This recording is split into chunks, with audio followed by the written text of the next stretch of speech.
Alright guys, so I'm back again with another video. This time it's gonna be of a tape up on thin Chico type of hair, or any type of Spanish people hair that is a little bit thinner, which means the follicles are a little bit skinnier. So here we go.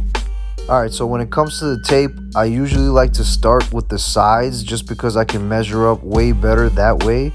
So here, what I'm doing here is I'm edging from the very corner of the tape line. You don't have to take it too far at all. You don't have to apply too much pressure with this type of hair. All you really have to do is edge it with the corner of your blade, and you should get a sharp line every time. Of course, don't worry about trying to make it too sharp. That'll get cleaned up with the blade later. Alright, so once the sides are done, I'm going to go right to the top of that same corner. First, brush it down, of course, and I want you to pay close attention to the blade and how I'm cornering it here. I'm angling the left side downwards, so I'm coming at it at an angle. This gives a much sharper appearance without giving a pushback, and it stays real clean. Just line up that side, make sure not to push back, drag out, never push in.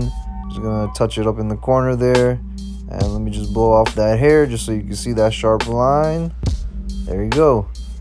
Alright, so once we're done with that corner, we're gonna go straight to the top, and what I'm doing here is I'm actually giving the top of the hairline a little fade for the hairs that kind of fall over.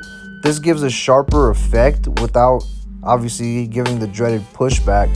Here's another angle.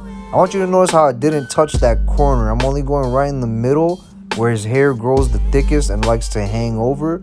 Again, this is only for the hangover hairs. We're not actually cutting much hair at all.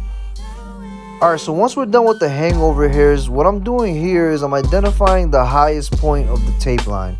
This is the point where I like to draw my tape line. This ensures that you get the straightest line, but it's not too pushed back. Of course, to get as straight as tape line as possible, you need to start at the highest point, so you are going to push some hairs back, but this is something that you're going to have to consult your client, talk with them, see what they want. How I usually explain it is you can either have a straight tape line, or I can go with the lower hanging hairs and it'll be slanted or crooked in some angle. My dog was popping Friday, getting it right. What up, bro? Running man right there, I see you. My bad, fucked up the roses. Alright, so as you guys can see, that tape line is coming out pretty damn sharp. Next thing I'm going to do is I'm going to start right down the middle and connect it to the other side. Sorry about my shoulder there. Kind of got in the way of the shot. It might be getting too swole. Anyways.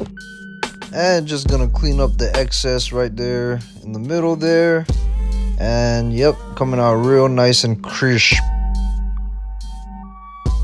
And of course, here's the other side. I'm just connecting it all the way down.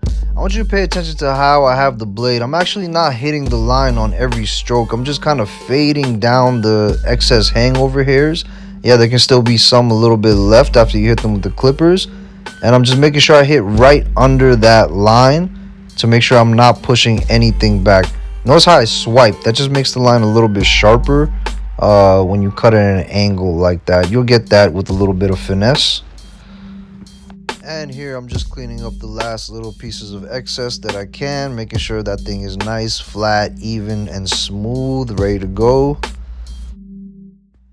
And one of the last steps is the back of the tape line. Of course, this is one of the most important areas to get. The best way to approach this is to go at the very edge and hit that line at the very ends of the hair.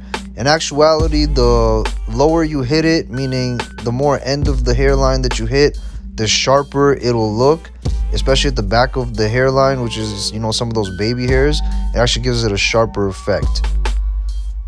And here's the final look after the blade, of course, which I'm not gonna put in this video due to time restrictions, but as you can see, the tape line is super sharp from every angle, as best as you can.